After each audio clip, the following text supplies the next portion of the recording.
Graça e paz do Senhor Jesus seja abundante o seu coração.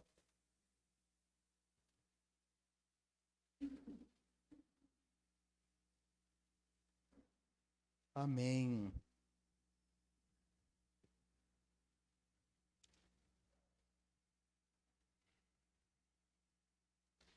Eu quero, nessa oportunidade, compartilhar um pouco com vocês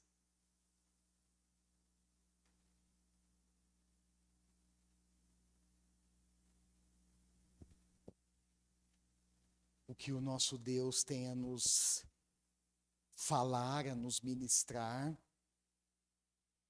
por meio da sua bendita e eterna, verdadeira, imutável, inegociável palavra.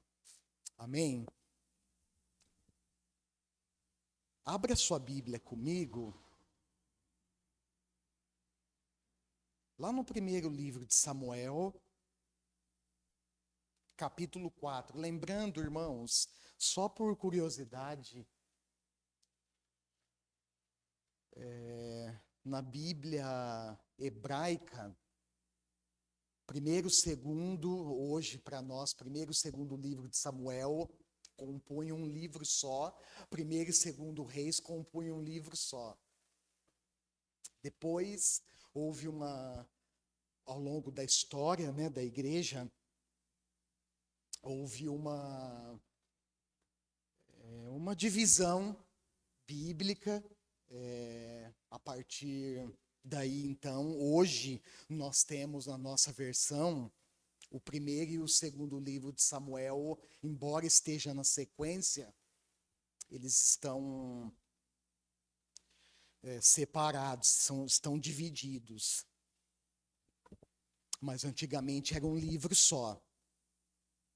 E outro detalhe que é legal quando você está lendo, estudando a Bíblia, por exemplo, o primeiro livro de Samuel, se você olhar aí, confere, ver se o pastor não errou, se eu não me engano, tem 31 capítulos. E quando a gente lê a Bíblia, especialmente numa leitura corrida, seguindo um plano de leitura bíblica anual, a gente lê os 31 capítulos rapidinho. Mas só a título de conhecimento, os 31 capítulos primeiro livro de Samuel englobam, abrangem 140 anos da história do povo de Israel. Para um pouquinho, para um pouquinho e pensa, irmãos, já pensou? 140 anos de história. Puxa, é história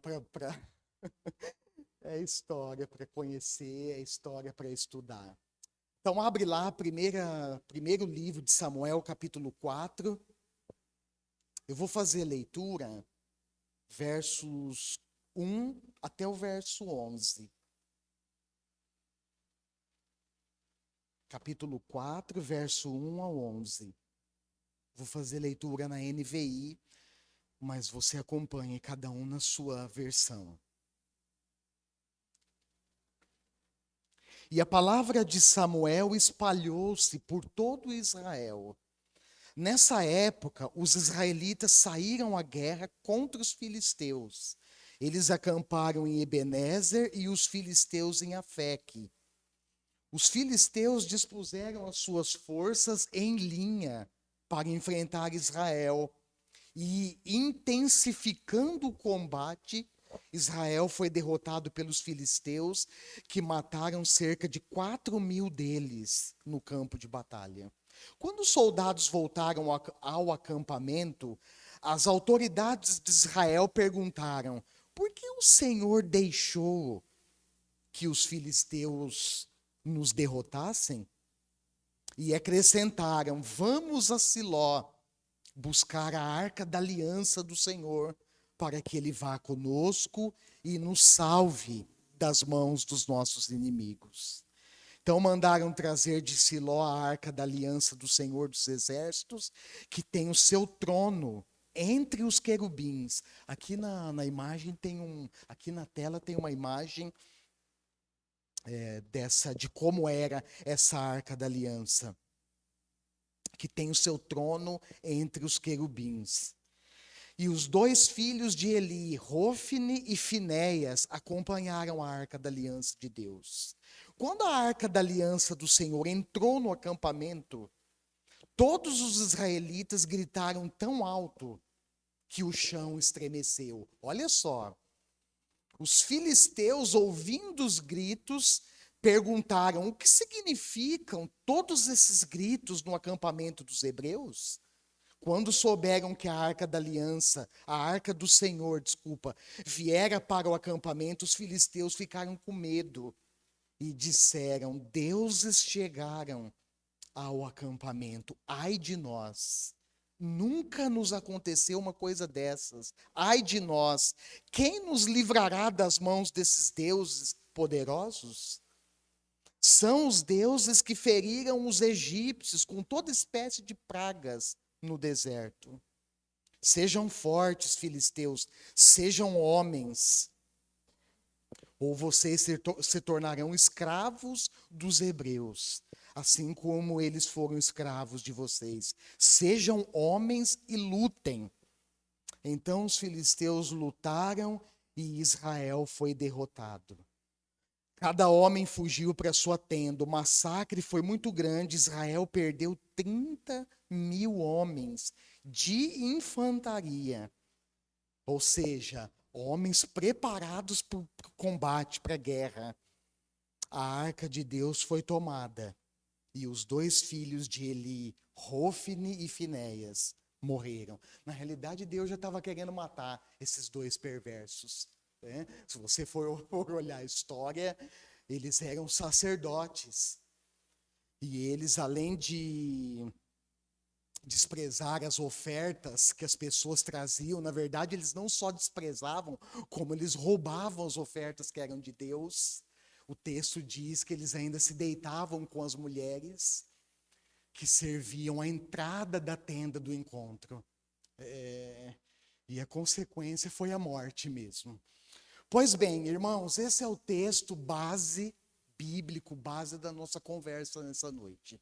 Muito certamente, 140 anos da história para resumir em meia hora, olha, vou falar, é difícil, hein? Certamente tem muitos detalhes nessa narrativa bíblica, considerando o contexto, considerando toda a sequência da história bíblica, e certamente eu não conseguirei abordar todos os detalhes, ou a grande parte dos detalhes aqui, em meia hora ou 40 minutos. Então, eu quero me concentrar em algumas partes do texto. O tema é esse: Icabode. A glória se foi de Israel. Icabode significa glória nenhuma. E a gente vai ver por quê. Mas antes disso, esse episódio bíblico aqui triste, envolvendo os hebreus, não está desconectado da história, como eu mencionei aqui agora há pouco. Aliás, a Escritura Sagrada não é uma antologia de textos, ou seja, não é uma coleção de textos separados, sem relação alguma e desconectados da história. Pelo contrário, a revelação bíblica, a escritura bíblica, ela é uma revelação cumulativa e histórica. Nunca esqueça disso, quando você estiver lendo e estudando a Bíblia. É uma revelação divina, cumulativa e histórica. Esse texto, por exemplo, faz parte das narrativas históricas. O livro de Juízes é um livro também muito interessante, na sequência da história, depois que Israel perde dois grandes líderes. O primeiro deles foi Moisés, lembra? Um homem que a Bíblia registra, que conversava com Deus. É impressionante, eu fico assim. Existe inveja santa, irmãos? Misericórdia, pastor, estou brincando com vocês, não existe. Inveja é inveja e inveja é pecado. Mas, irmão, se existisse, eu ia ter inveja de Moisés. Porque o texto diz que Deus chamava ele para conversar face a face.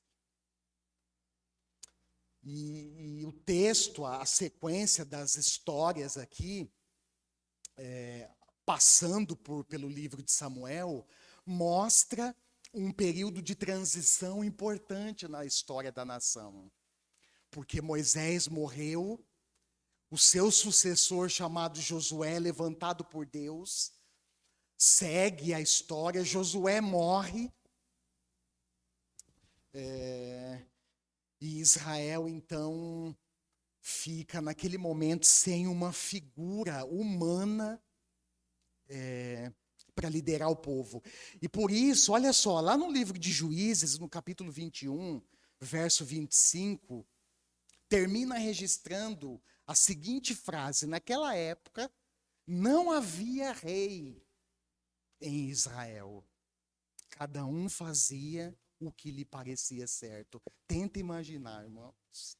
Tenta entrar na história por alguns segundos aí, por alguns minutos. Mas eu fico pensando na gravidade, por exemplo, dentre as coisas que eu fico pensando, uma delas é na gravidade, no alcance, nas múltiplas facetas da maldade humana após a queda. E o texto, o livro de Juízes, termina dizendo que naquele período não havia rei,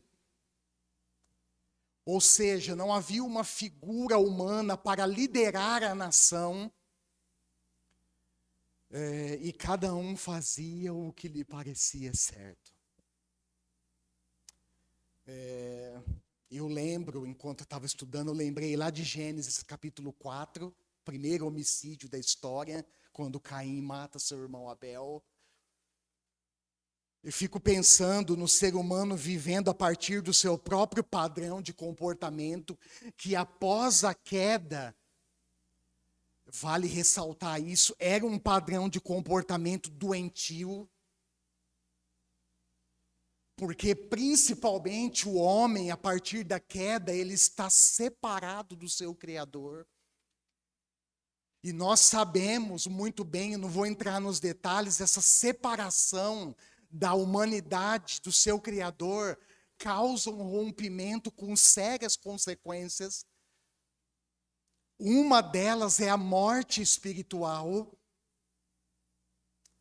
A outra é que desencadeia a partir dessa, que é a principal no meu ponto de vista, olhando para as Escrituras, a outra é uma alienação do ser humano de si mesmo.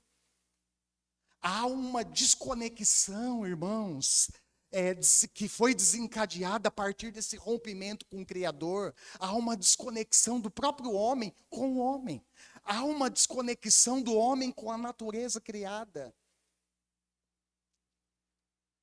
Enfim, o homem se torna um ser alienado por causa dessa separação.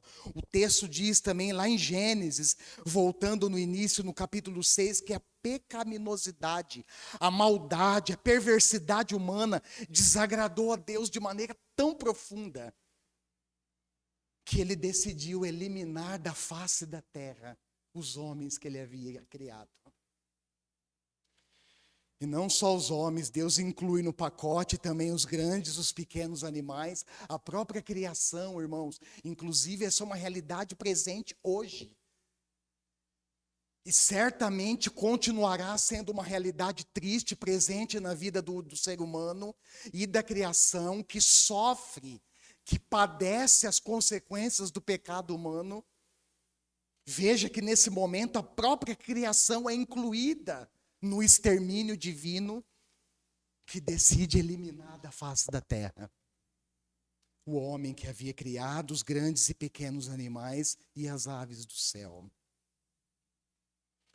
Tenta imaginar aí por alguns segundos uma nação inteira inclinada para o mal. Uma nação inclinada para os seus próprios prazeres, para suas próprias ambições, lembrando que os israelitas foi um povo, nesse contexto histórico, bíblico, um povo separado por Deus. Um povo que recebeu do próprio Deus as leis.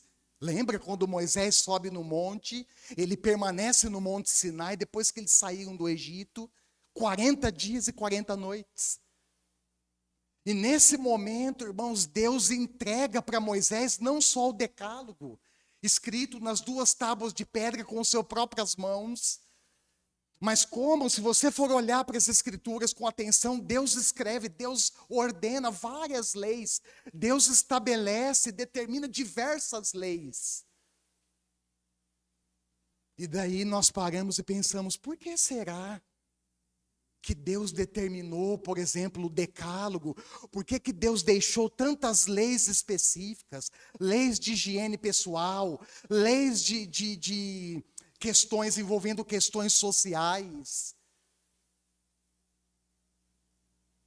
Por que que Deus deixou essas leis registradas e ordenou que Moisés, na função de liderança naquele momento, transmitisse o recado para o povo? Porque certamente, irmãos, Deus queria que aquele povo fosse diferente das nações ao seu redor. Um povo santo, um povo cujos padrões eram padrões divinos, e certamente, se fossem seguidos, isso é uma realidade, inclusive continua sendo na vida da igreja. Se fosse seguido, certamente, irmãos, Israel seria um povo totalmente diferenciado. Um povo que, ao invés de ser influenciado pelas nações ao redor, influenciaria positivamente, poderosamente, as nações que estavam ao seu redor. Mas só que não. Quando nós vamos estudar de novo a história, nós vamos descobrir que essa nação separada, escolhida por Deus, que recebeu as suas leis, as suas instruções. Aliás, desculpa, eu esqueci de um detalhe importante: uma nação cujo Deus firmou aliança de compromisso com eles.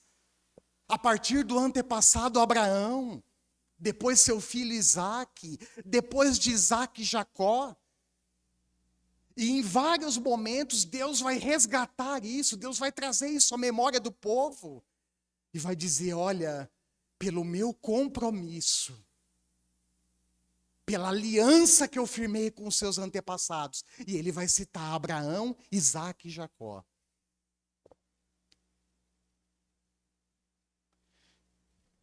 Eu vou estender misericórdia para vocês. Mas Israel, irmãos, o fato é, resumindo, foi uma nação que ao invés de influenciar, foi influenciada pelos povos ao redor. Vou falar disso daqui a pouquinho.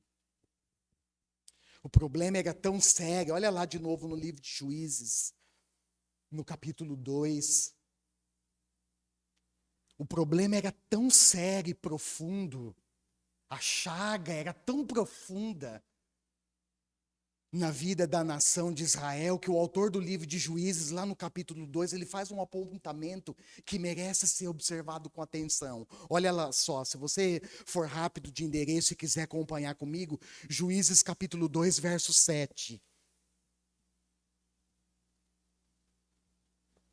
Primeiro ele faz uma lembrança positiva, olha só. Que lembrança positiva é essa? Que o povo prestou culto ao Senhor durante toda a vida de quem? Josué. E dos líderes que sobreviveram depois de Josué. E que tinha visto todos os grandes feitos do Senhor em favor de Israel. Essa informação, irmãos, ela é importantíssima. Eu vou falar daqui a pouquinho. Eu vou ressaltar uma questão a partir disso. Uma lembrança positiva para uma nação, não se esqueça que estava num momento de transição importante E Samuel foi um personagem significativo, importantíssimo nesse momento, porque o povo de Israel, lembra, após a morte de Salomão, a nação se divide em duas tribos, em dois reinos, Reino do Norte, Israel com 10 tribos, e Reino do Sul, Judá com 2 tribos. E chegou um momento da história que as tribos começaram a entrar em conflito entre si. E Deus levanta Samuel na história, de uma maneira assim, eu não vou entrar em detalhes, você conhece, mas de uma maneira fantástica. Sua mãe Ana era estéril, não podia ter filhos. E num dia, lá no templo, orando baixinho, ela balbuciava a sua oração. Deus ouviu, irmãos. E ela engravidou, teve um filho. Qual o nome do menino? Samuel. Que significa ouvido por Deus. E a partir de Samuel, num período de uma transição de teocracia para monarquia, Deus começa a escrever uma nova história na vida do seu povo e através do seu povo. E a outro destaque, no capítulo 2 de Juízes, lá no verso 10, dá uma olhadinha. Agora ele traz à tona uma realidade negativa. Qual é essa realidade? Depois que toda aquela geração foi reunida aos seus antepassados, ou seja, morreu, surgiu uma nova geração que não conhecia o Senhor e o que ele havia feito por Israel. Irmãos, essa abordagem é importantíssima também. Olha só, morre toda aquela geração, Moisés, Josué, os líderes que sobreviveram depois de Josué, toda aquela nação. E surge uma nação no cenário, uma geração, nova, que o autor do livro de Juízes enfatiza que não conhecia o Senhor e o que ele havia feito por Israel. Eu quero abrir um parênteses, chamar sua atenção e dizer o seguinte: quando uma geração não conhece, ou conhece e abandona o seu maior referencial, que é Deus, a consequência, irmãos, é um grande declínio moral e espiritual. Era exatamente o que estava acontecendo com a nação israelita naquele momento. E talvez, se tem alguma coisa boa desse período de transição da teocracia para a monarquia, foi que as tribos se juntaram de novo. E Deus começou a escrever uma nova história. Mas quando uma geração não conhece ou abandona o seu maior referencial, a consequência, irmãos, não tem jeito. É um declínio moral e um declínio espiritual. Juízes 2, 12, 13. Se você quiser conferir depois. Além disso, ainda se torna uma presa vulnerável para os seus inimigos. Juízes 2, 14 e 15, você vai ver lá uma geração derrotada. Nós lemos aqui também no primeiro livro de Samuel, uma geração derrotada e dominada por grande angústia. Preste atenção, irmãos, líderes íntegros e fiéis aos mandamentos de Deus são coadjuvantes importantes para manter o povo na direção certa. Para você ter uma ideia do tamanho do estrago, do tamanho do declínio moral e espiritual da nação israelita, nesse episódio da história, nesse momento da história, é que o próprio sacerdócio estava corrompido. O próprio sacerdócio. E aí não tem jeito. A gente lembra de Hofni e Finéias, os filhos de Eli. e dos próprios filhos de Samuel, Joel, o mais velho, e Abias, o segundo, que a nação chama o seu pai. Olha que coisa triste, irmãos. Eu não sei se você já teve o desprazer de ser chamado pelos os diretores da escola onde seu filho estuda. Eu já dei muito esse desprazer para minha mãe. Me perdoa, mãe, se você acompanhar a mensagem depois. Mas ter o desprazer de ser chamado, por exemplo, na escola que seus filhos estudam, para ouvir um relatório negativo deles. Foi o que aconteceu com Samuel, irmãos. E eu, graças a Deus, tô livre. Pelo contrário, eu sou chamado para ouvir elogios. Diferente do meu boletim, numa época que era uma roça de tomate vermelho, a dos meus filhos, só like. Mas, irmão, Samuel, no fim da vida, já velho, idoso, é convocado pelas autoridades de Israel. Que tristeza. Que passaram para ele, um relatório negativo dos filhos. E por isso, mesmo a contragosto, a pedido da nação e com autorização de Deus, olha só, Samuel vai em busca do primeiro monarca, o primeiro rei de Israel, que começou, bem, mas depois, não vou entrar em detalhes, não dá tempo. Mas, irmãos, líderes íntegros, fiéis à palavra de Deus, são personagens importantíssimos. Que Deus, o nosso Deus, preserve sacerdotes assim, líderes assim na história da igreja, sempre. Que mantém o povo na linha, que não se esquece da palavra, que vive a palavra, que transmite a palavra para o povo. E uma coisa que veio como uma flecha no meu coração, enquanto eu estava meditando nesse texto, e me levantou duas questões, irmãos. Se vocês me permitirem, eu quero dividir com vocês. A primeira é: será que a próxima geração de crentes que está nascendo conhece o Senhor e os seus grandes feitos? Eu fiquei pensando nisso, irmãos, e confesso para vocês que eu fui conduzido a um nível de preocupação.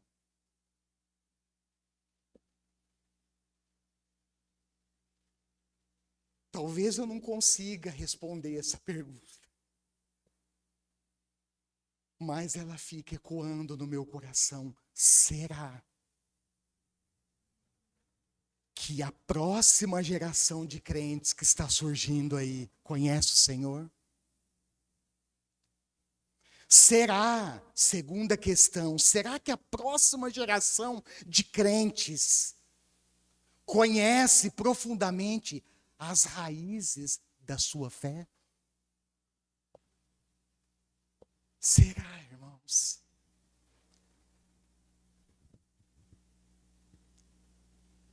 E antes de fazer aqui uma abordagem mais proposital do texto, eu queria mencionar essa palavra Icabode. Talvez surgiu curiosidade aí para você, o que significa essa palavra? Icabode foi o nome que recebeu o filho de Finéias, neto, o menino, né, Icabode, foi neto do sacerdote Eli. E a esposa de Finéias, você vai olhar para o texto e vai ver que ela morre durante o parto. E enquanto ela está morrendo, as parteiras, o texto diz que as mulheres que estavam ajudando, possivelmente parteiras ali, ou amigas do lado dela, dizem para ela: olha, não se desespere, você teve um menino. Você gerou um filho. Irmãos, e eu vou confessar, hein? Olha, eu acho que, pelo menos pessoalmente, tá? Eu acho que não tem experiência maior, melhor, mais significativa do que você ouvir essa notícia. Olha, nasceu um menino. tome-o nos braços. Só que hoje não dá mais para carregar, nem Esther eu consigo. Mas, irmãos, que notícia. É ou não é, Ayrton? Quem é pai aí, quem é mãe sabe o que eu estou dizendo. É uma notícia prazerosa, irmãos. E ela, naquele momento, ela deu o nome para o menino, Icabode, que significa glória nenhuma. O nome que ela deu para o menino representou um lamento muito triste. Ninguém quer pôr nome no filho de lamento, né? Eu nos meus eu não quero, por isso que eu não coloquei. Mas o nome do seu filho representou um lamento. Muito triste naquele momento. E foi amparado por uma tripla realidade. Olha só, primeira, a arca de Deus foi tomada pelos inimigos. A arca da aliança. Que, aliás, por curiosidade, também estão procurando a arca até hoje. Estão atrás da arca. Bom, se encontrar e abrir, sabe que não, né, não vai ter ouro lá dentro. Mas vai estar lá. As 2 tábuas, lembra? Contendo os 10 mandamentos, talvez uma porçãozinha de maná.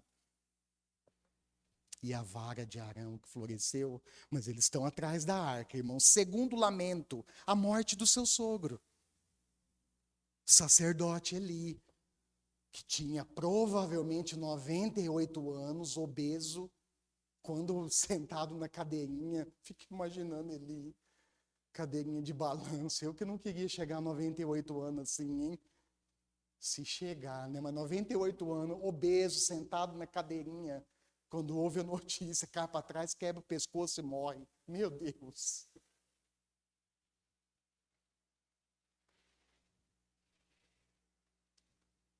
E o outro era a morte do seu próprio marido, Finéias. Que trágico, hein? A arca de Deus é levada, o sogro morre e o marido morre. Esse episódio, irmãos, eu quero chamar a sua atenção para isso. Embora seja histórico, grave isso, embora seja um episódio bíblico histórico, ele nos alerta para 2 perigos muito atuais, muito, assim, muito reais para nós hoje. Qual é o primeiro, pastor? Vai lá. O primeiro é tratar a presença de Deus como um tipo de amuleto. Tratar a presença de Deus como uma espécie de ajuda rápida.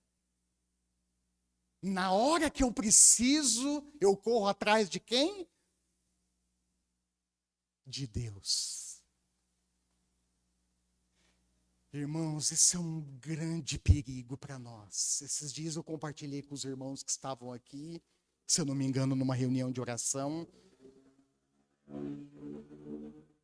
que num dia aí da semana, andando de carro, nos afazeres, com os compromissos da semana, o Espírito Santo falou comigo. Através de uma pergunta. Por que você vai ao culto? Por que você serve na igreja? Por que você entrega o seu dízimo? Por que você está em comunhão com os irmãos? E aquilo, irmãos, me despertou para uma realidade, não viver a fé no automático. Irmãos, os nossos dias são acelerados ou não são? Sim ou não? Sim. Você tem o dia inteiro para ficar de braço cruzado em casa ou deitado numa rede esperando a hora para passar? Sim ou não? Não. Os nossos dias são atarefados. Aliás, nós temos uma agenda de compromissos legítimos, sim. E Deus sabe disso, irmãos.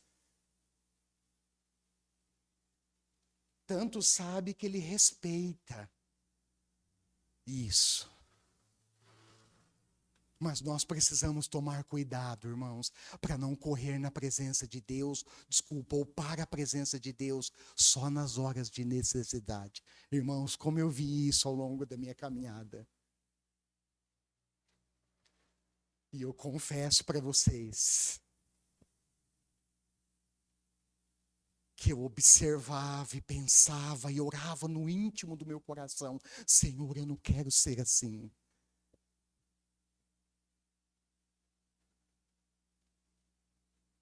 Para algumas pessoas, irmãos, infelizmente, Jesus não passa de um mecanismo de alívio para a sua própria consciência. Um tipo, entre aspas, de ajudador que nós só corremos atrás quando nós precisamos. Olha lá o texto. Olha, as autoridades de Israel fizeram uma pergunta importantíssima, que penso eu, aliás, deveria ter sido respondida antes de mandar buscar a arca em Siló. Lembrando que Siló era onde ficava o tabernáculo, era onde ficava o santuário de Deus, para onde o povo se dirigia para adorar o Senhor, para oferecer os sacrifícios a Deus. E a arca de Deus estava lá. E eles fazem uma pergunta importantíssima. Eu fiquei pensando, será que essas autoridades responderam essa pergunta antes de mandar buscar a arca? Olha a pergunta: por que o Senhor deixou que os filisteus nos derrotassem?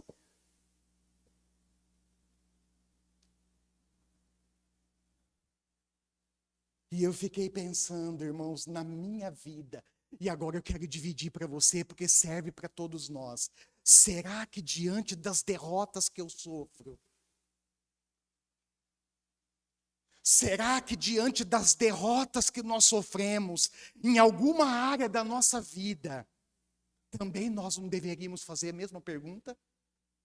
Por que eu estou sendo derrotado nessa área?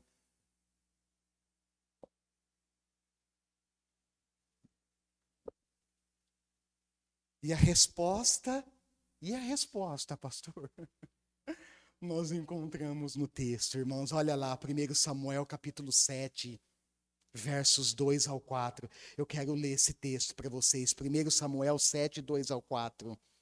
A arca permaneceu em Kiriat Jearim muito tempo, foram 20 anos. E todo o povo de Israel buscava o Senhor com súplicas. Olha só, todo o povo buscava, irmãos. Eles estavam buscando com súplicas. Súplica é uma oração de lamento. Provavelmente pela situação decadente que eles estavam vivendo e provavelmente por causa das derrotas diante dos inimigos. Olha só, todo o povo buscava o Senhor com súplicas. O que é que tinha de errado então?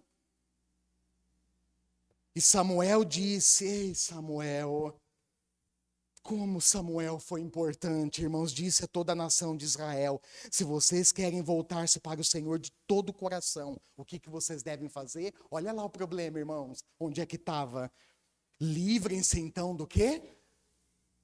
Dos deuses estrangeiros e das imagens de Astarote, que era uma deusa cananeia, a famosa deusa da fertilidade.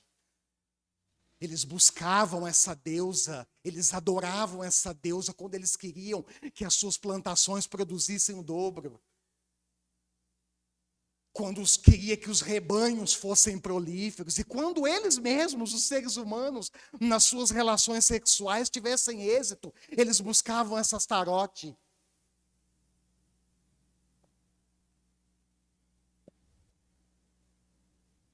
Olha só, livrem-se desses deuses estrangeiros, das imagens de Astarote, consagrem-se ao Senhor e prestem culto somente a Ele, e Ele os libertará das mãos dos filisteus. Assim os israelitas se livraram dos balins e dos postes sagrados e começaram a prestar culto somente a quem?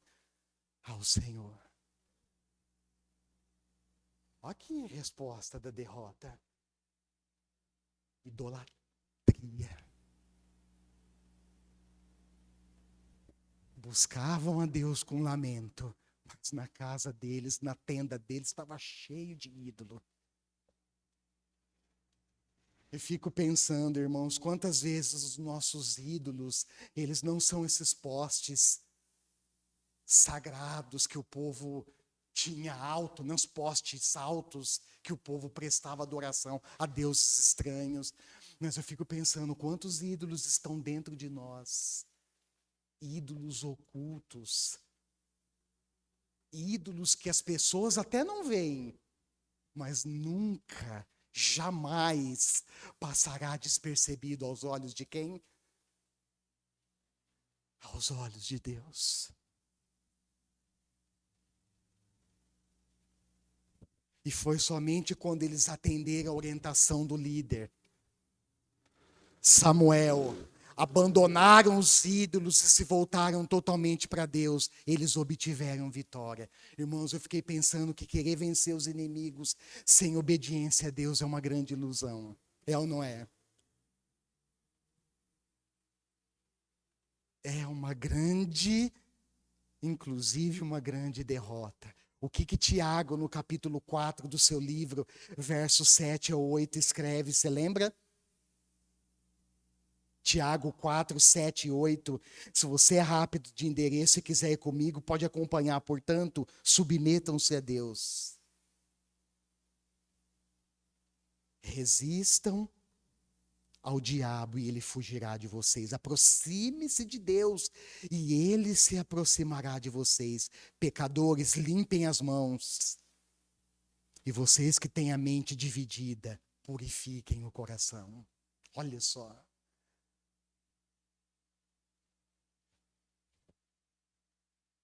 E o segundo perigo contemporâneo, real, é perder a glória da presença de Deus.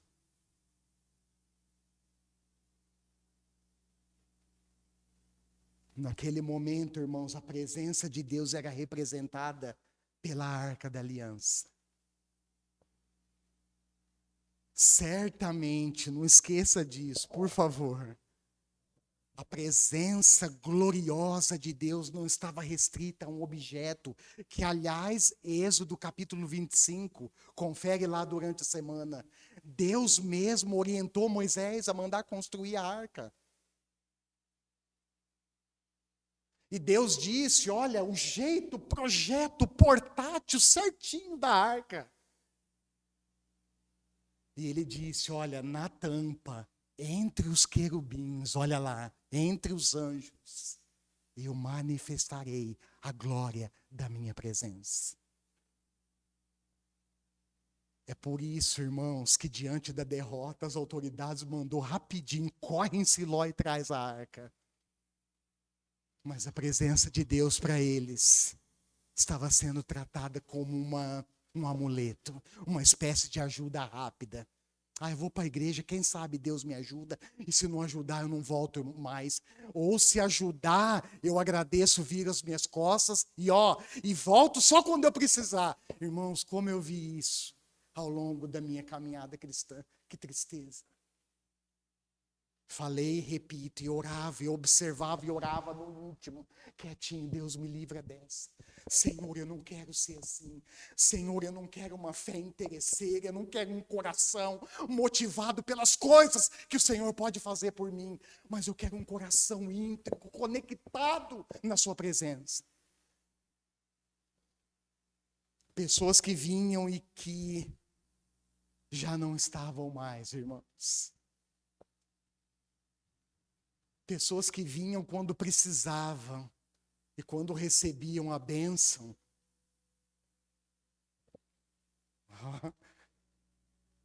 Até logo, Jesus. Quem sabe eu volto, se eu precisar. Até logo.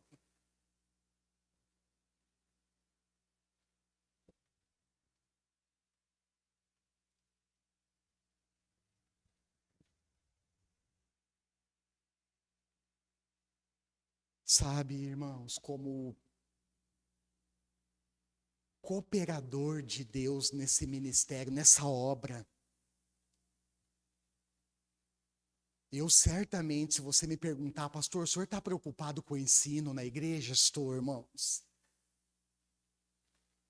É por isso que nós nos esforçamos para estudarmos o máximo a Bíblia juntos. Agora, lógico, essa responsabilidade ela é pessoal, ela é sua, ela é minha, no nosso dia a dia. Não dá, irmãos, para fazer como muitos fazem, abrir a Bíblia no Salmo 91 e pôr na estante. Deixa lá para espantar os fantasmas, só se for mesmo, porque para espantar demônio é que não é. Sabe como é que a gente vence o inimigo, irmãos? Tiago 4, 7 e 8, obedecendo a Deus. Sabe como é que a gente vence as lutas? Nos colocando debaixo da autoridade da palavra dele. Eu me preocupo com o ensino, irmãos, certamente. Mas tem uma coisa, irmãos, que eu tenho observado. E que me preocupa, sim. É nós sermos, profundos no estudo. Profundos conhecedores, mas perdermos a glória da presença de Deus. Perdermos, irmãos, a motivação certa de estar aqui no domingo, de estar aqui na quarta-feira, de estar aqui na sexta-feira, de buscar o Senhor e de adorá-lo com todo o nosso coração. Certamente a presença de Deus não estava limitada a um artigo que foi feito com madeira de acácia, revestido com ouro, certamente que não. Mas naquele momento da história, irmãos, era assim que Deus se manifestava diante do povo.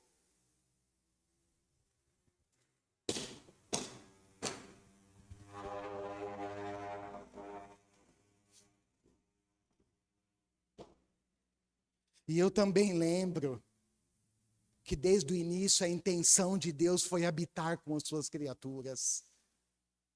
Não é o homem, irmãos, que procura relacionamento com o Criador, é o Criador que procura relacionamento com a criatura. Lá em Gênesis, isso é muito claro, incluindo os primeiros representantes de toda a humanidade, Adão e Eva. Aliás, pensando nisso, nós não podemos esquecer que o jardim do Éden era um local habitado pela presença de Deus. Eu fico pensando, irmãos, imaginando o jardim do Éden, deveria ser com certeza um lugar exuberante. Um lugar onde todo mundo queria passar as férias, se tivesse oportunidade. Pensa num lugar lindo. Mas principalmente, irmãos, era um local geográfico, mas habitado pela presença de quem? De Deus. Porque Deus estava interessado no homem. E o homem, a partir da sua própria decisão de desobedecer a Deus, joga fora o privilégio, perde o presente, lembra? Abre mão. Pensando, olha só, que seria capaz de viver longe do seu Criador. Longe de Deus, irmãos, não esqueça, nós somos mortos.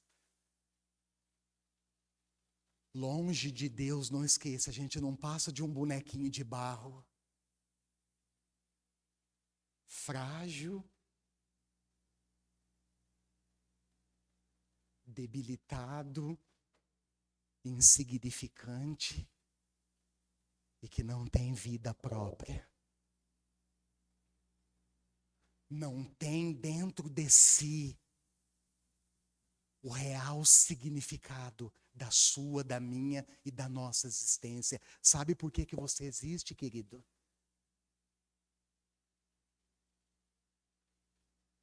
Você não é só fruto de uma relação matrimonial, fruto da relação, troca de gametas entre homem e mulher. Você nasceu para adorar a Deus.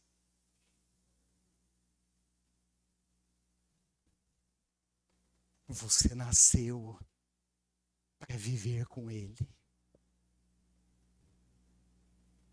A igreja, irmãos, grava isso. Ela precisa buscar e preservar o que ela tem de mais valioso. Sabe o que a igreja tem de mais valioso? Não é o prédio. Talvez não é o nosso caso. Seria bom que fosse, seria importante. Mas não é o nosso caso. Ó, ter a poupança recheada de dinheiro. Para investir no reino, para investir nas pessoas. Não para ficar comprando prédio e largando por aí. Não, irmãos. O que a igreja tem de mais valioso e não pode perder é a presença de Deus. Ele instituiu a igreja é dele, nasceu no coração dele.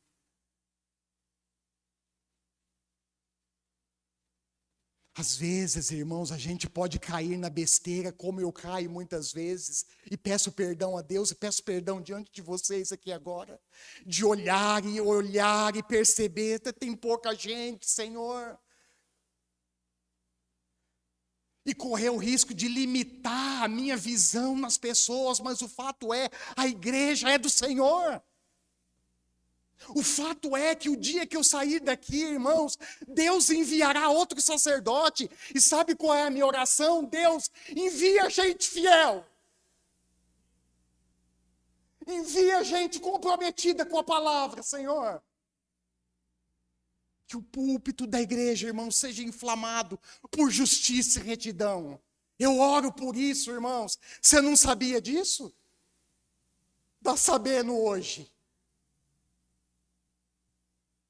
A igreja, irmãos, ela está no coração de Deus. Quem é a igreja, pastor? É a pergunta básica, é você. Somos nós que estamos aqui hoje, irmãos. Quem não veio, perdeu. Mas nós estamos aqui. Deus tem te levantado, Deus tem te fortalecido. Não jogue fora, não abra mão desse presente. O que nós temos de mais valioso, irmãos, é a presença de Deus. A igreja precisa conhecer e preservar suas raízes históricas. Pastor, como é que eu conheço quando eu faço estudo bíblico com as pessoas, curso de batismo? Um dos primeiros materiais, o principal material é a Bíblia. E um outro material complementar é a história da igreja. Pelo menos um resumo para te dar uma impulsão, né? Para te dar uma ajuda. Olha, lê lá a história, porque é importante, irmãos. O pastor Guto falou aqui domingo, resumiu, tá certo. Não dá tempo. E nós certamente esquecemos, na limitação humana, detalhes importantes da história, mas ele trouxe para nós domingo passado um resumo da história linda da Igreja Holiness do Brasil. Sabe quem faz parte dessa história? Você. Olha para a pessoa que está do seu lado, reforça essa realidade para ela. Fala, você faz parte dessa história. Pastor, não tem ninguém do meu lado, olha para frente e para trás. A igreja, irmãos, eu estou caminhando numa transição aqui do desenvolvimento para concluir a mensagem. A igreja precisa testemunhar. Olha só, a igreja precisa testemunhar para a próxima geração os grandes feitos do Senhor. Talvez isso na nossa cultura brasileira não tenha tanta importância, não é? Talvez não tenha tanto significado, irmãos, mas na cultura judaica, pensa numa coisa que tem valor. Pastor, prova aí, prova. Eu preciso provar. Um exemplo é quando Samuel lidera e Israel vence os filisteus. Lembra, no primeiro momento eles foram derrotados, mas no segundo momento Deus deu vitória. Sob a liderança de Samuel, eles já tinham se desfeito dos deuses pagãos. E Deus dá a vitória. Sanou o problema, né? Deus deu a vitória. Voltou o coração totalmente para Deus, Deus deu a vitória. E quando eles vencem, Samuel pega uma pedra, um objeto simples, não é? Uma pedra.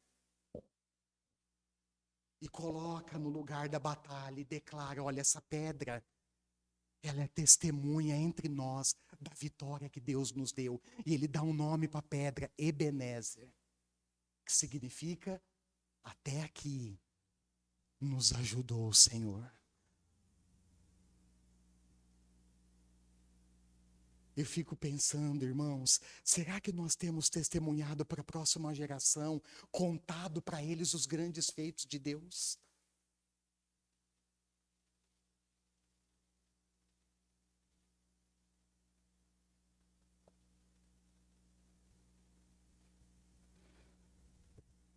E eu quero encerrar apontando algumas ameaças que cercavam os israelitas naquele contexto e as ameaças reais que podem atrapalhar o avanço da igreja. Olha só, começo pelo contexto dos israelitas, a presença de povos inimigos. Por que que isso era uma ameaça, pastor? Porque a gente vê nas escrituras, irmãos, que geravam batalhas longas e sangrentas. Você vê que 30.000 soldados de infantaria do exército israelita caem naquele dia da batalha.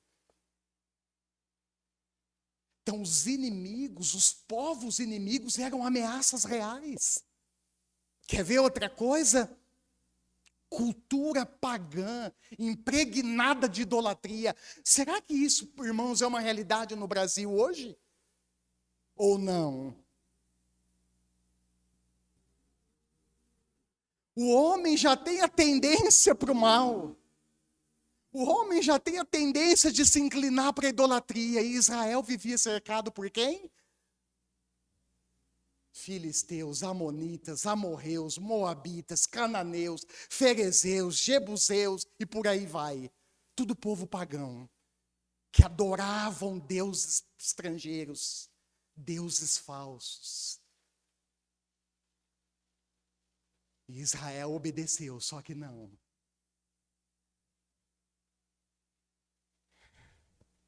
Gostou, né? Israel, irmãos, se mistura com aquela cultura. E vale lembrar o que Deus tinha falado para eles antes de chegar no Monte Sinai. Se separem dos povos, da cultura pagã, não se misture com deuses falsos, não preste, no próprio os 10 mandamentos, né? Não preste, não adore outros deuses, só eu sou o Senhor. Mas quando Israel está no meio dos povos pagãos, o que eles fazem? Se mistura com a cultura pagã. Levanta poste, leva ídolo para dentro de casa. Misericórdia, Senhor. E as ameaças para a igreja atualmente? Sacerdócio corrompido, esqueci, no contexto israelita, por aí vai. E para nós, dentre tantas, irmãos, eu quero apontar uma ameaça perigosíssima, que aos poucos tem lançado seus tentáculos, e esses tentáculos estão penetrando na sociedade e também, sabe aonde? Na igreja.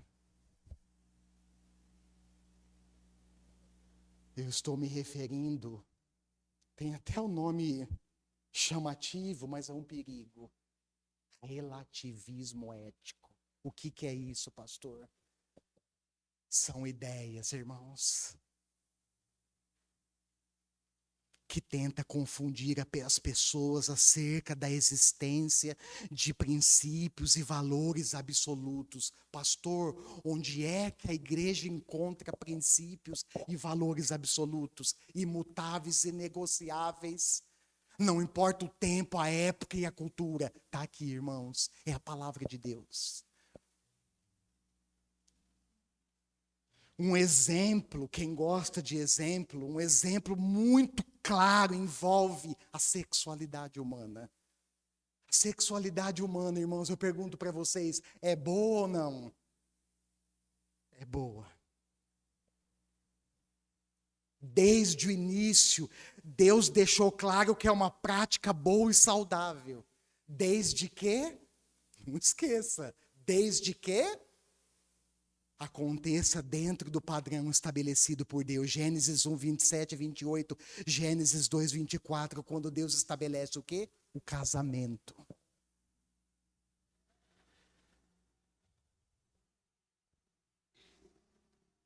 Mas o casamento, irmãos, na cultura, no momento contemporâneo, tem sido banalizado.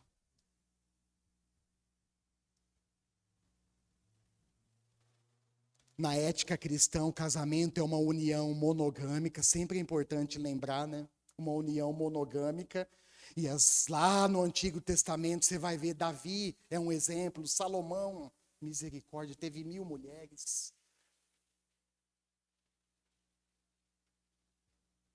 Falar baixinho, a gente não dá conta de número, irmãos.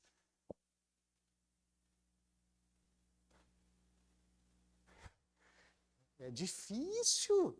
O homem tinha 1700 princesas e 300 concubinas. Servas, escravas que serviam no palácio. 1000. Imagina. Deus aprovava essa relação, irmãos? Certamente que não. Na vida do rei Davi, grande rei de Israel, cada filho que ele tinha era de uma mulher. Rei Davi, só deu problema, irmãos. Olha para as escrituras. Então, é sempre bom lembrar que o casamento é uma união monogâmica. Eu só tenho um parceiro, um companheiro pro resto da minha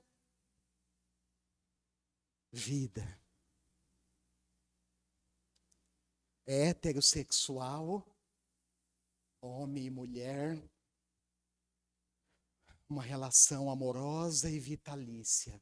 Mateus 19, 4, 6, o que Jesus diz quando é confrontado pelos fariseus? Ele diz, olha, o casamento, a união de um homem com uma mulher é até que a morte os separe. O que Deus uniu, Jesus vai dizer lá, não separe o homem. A família, irmãos, é um marco criacional. Foi instituído por Deus e, portanto, imutável e inegociável. Mas o que nós vemos nos nossos dias? O casamento, a família, esse marco criacional, esse mandato criacional lá em Gênesis, sendo relativizado.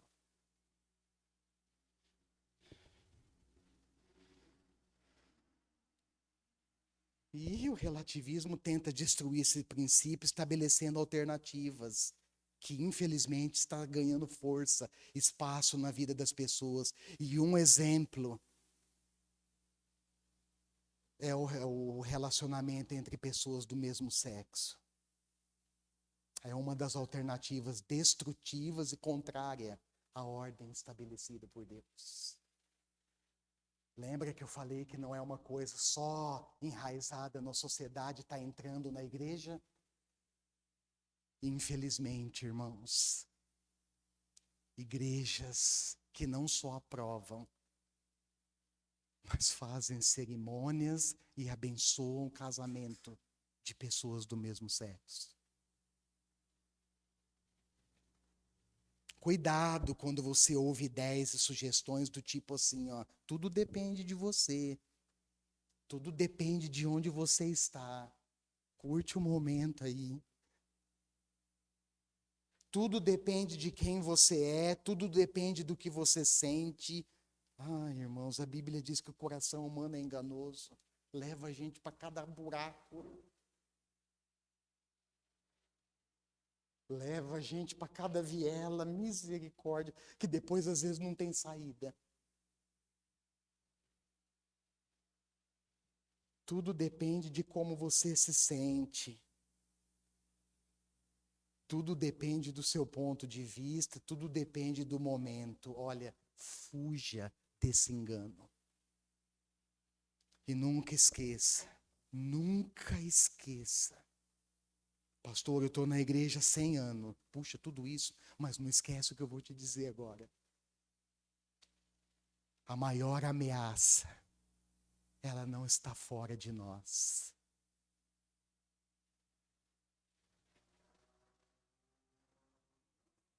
Ela está dentro de nós, irmãos.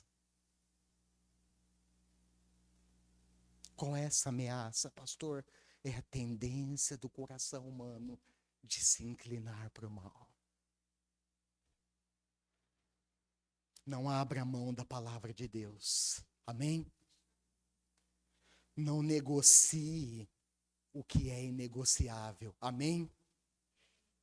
Não troque a verdade absoluta pela mentira disfarçada pelas tendências modernas. Tem sido como uma enxurrada, irmãos, tem levado muita gente. Meu Deus. Cuidado. Não permita que nada roube o seu tesouro mais valioso. Isso é, se ele for o seu tesouro mais valioso. O que é? De olhar para a arca e lembrar a presença de Deus. Feche seus olhos. Nós vamos celebrar a ceia daqui a pouco, mas antes, tenha um tempo de oração pessoal. Eu sei que é muita coisa, irmãos, para processar aqui agora, nesses minutos finais. Eu sei que é muita coisa. Mas a minha esperança é que você carregue muitas coisas ao longo da semana e pense, e repense, e volte para as Escrituras, e se volte para Deus. Faça uma avaliação necessária, periódica, da sua posição, da sua postura diante de Deus e da sua palavra.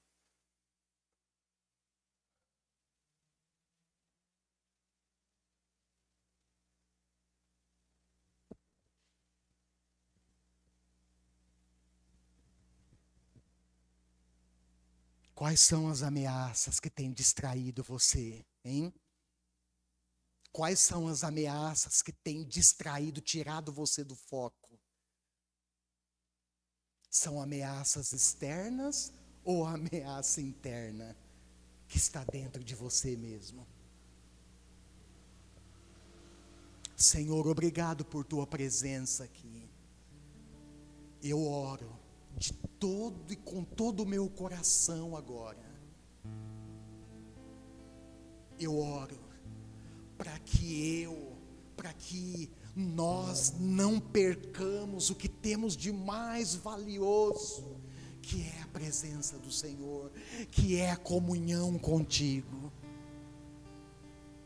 Ainda que o mundo e as ideologias mundanas dizem e tentem provar o contrário, Senhor,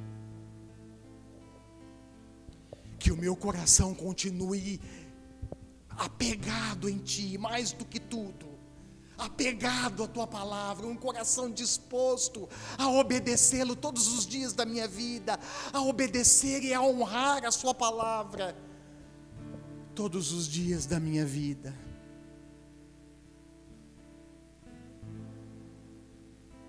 Guarda-me, ó Deus, da ameaça perigosa que não está fora de mim, está dentro de mim. É a tendência do meu próprio coração, que pós Gênesis 3, pós queda, tem uma tendência para o mal. Espírito Santo, me renova. Espírito Santo, me santifica. Espírito Santo, santifica a tua igreja. Modela, molda o nosso caráter a partir da sua palavra.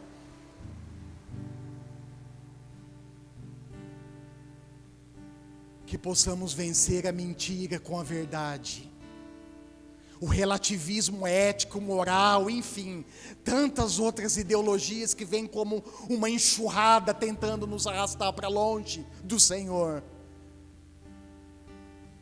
Que essas ideologias sejam vencidas pelo absolutismo da Tua palavra, como nós cremos, Senhor, pelos princípios imutáveis, inegociáveis e absolutos da Sua palavra que continuam avançando, que permanecem ao longo do tempo, das épocas, dos costumes, das culturas, Senhor.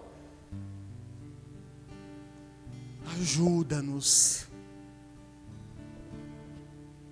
Livra-nos do erro de tratar a Tua presença como uma ajuda rápida, como um amuleto.